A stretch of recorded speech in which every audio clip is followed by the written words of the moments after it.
Hello. I want to give you a preview of what's ahead in 2025 for financial services and credit regulation so that you can assess the commercial, legal, regulatory, and compliance impact on your business. The focus for the year will continue to be managing operational risk at the same time as regulatory changes.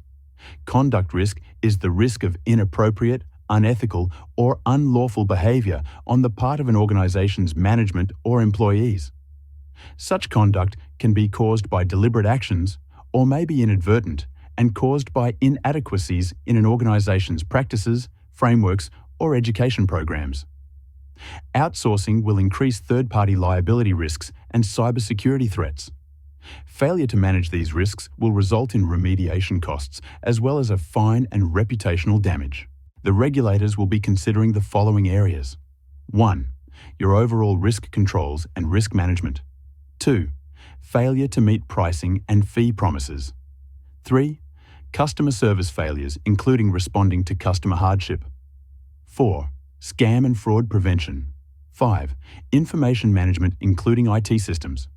6. Anti-money laundering, AML, procedures. 7. Complaints handling and dispute resolution processes. 8. Privacy protection, data breaches and cybersecurity. 9. Breach reporting. Let's look at some specific issues. In 2024, the Financial Accountability Regime introduced accountability obligations, key personnel obligations, deferred remuneration, and notification obligations for banks. These will extend to the insurance and superannuation sectors in 2025. ASIC's role is to focus on impacts to market integrity and consumer protection in the financial system and payment system. APRA's role is to focus on impacts to the prudential soundness of regulated entities as well as the financial stability of the overall system. In 2026, the Anti-Money Laundering and Counter-Terrorism Financing Act, the AML-CTF Act, will extend to lawyers, accountants, trust and company service providers, real estate agents and dealers in precious metals and stones, also known as Tranche 2 entities.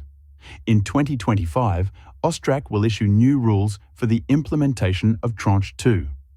It will also continue its monitoring of AML-CTF programs, particularly in the banking, gambling, and remittance sectors. The AML-CTF Act has been amended to reflect board and executive accountability for maintaining a culture of AML-CTF compliance and risk management. ASIC will maintain a strong focus on greenwashing, the protection of vulnerable consumers from predatory lenders, and poor design, pricing, and distribution of financial products. ASIC has confirmed that its enduring priorities will target 1. Misconduct damaging market integrity, including insider trading, continuous disclosure breaches, and market manipulation. 2. Systemic compliance failures by large financial institutions resulting in widespread consumer harm. 3. New or emerging conduct risks within the financial system. 4. Governance and directors' duties failures. APRA's top priorities in its 2024-25 corporate plan include 1. Further strengthening bank capital and liquidity standards. 2. Increasing minimum standards for operational resilience through the implementation of new Prudential Standard CPS 230 operational risk. 3. Raising industry standards on cyber risk management. 4. Developing APRA's first system stress test to model and assess interconnections across the financial system. 5. Lifting expectations of entities to consider the financial impacts of climate risk in decision-making. New enforcement options for privacy breaches will commence in January 2025. Provisions dealing with serious invasions of privacy will commence in July 2025. They amend the Commonwealth Criminal Code to introduce a new offence of the intentional malicious exposure of an individual's personal data online in a manner that would be menacing or harassing, a practice which is colloquially known as doxing. It introduces a further offence where a person or group is targeted because of their race, religion, sex, sexual orientation, gender identity, intersex status, disability, nationality, or national or ethnic origin. Provisions related to automated decision-making will commence in January 2027. Separately, the Cybersecurity Act introduces a mandatory reporting obligation for entities who are affected by a cyber incident, receive a ransomware demand, and elect to make a payment or give benefits in connection with that cybersecurity incident.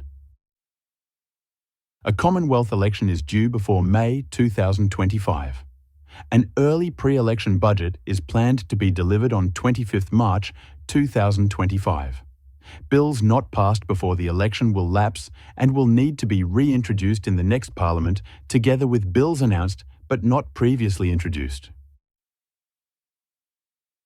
The government and the regulators will continue to emphasise the importance of cybersecurity, artificial intelligence policies, and the protection of customers' personal information as financial services undergo a digital transformation. The government will also look to reform the payment system to make it more efficient. There is a transition plan to cease the use of cheques. In the area of consumer protection, there will be an emphasis on the need for increased training to reduce staff negligence and error. ASIC and the ACCC will continue to be active in policing misleading conduct in financial services and the treatment of vulnerable persons. Failing to reflect marketing promises in product terms and fees and interest charges remains a major operational risk. Here is a snapshot of scheduled changes as well as proposals to monitor and known risks.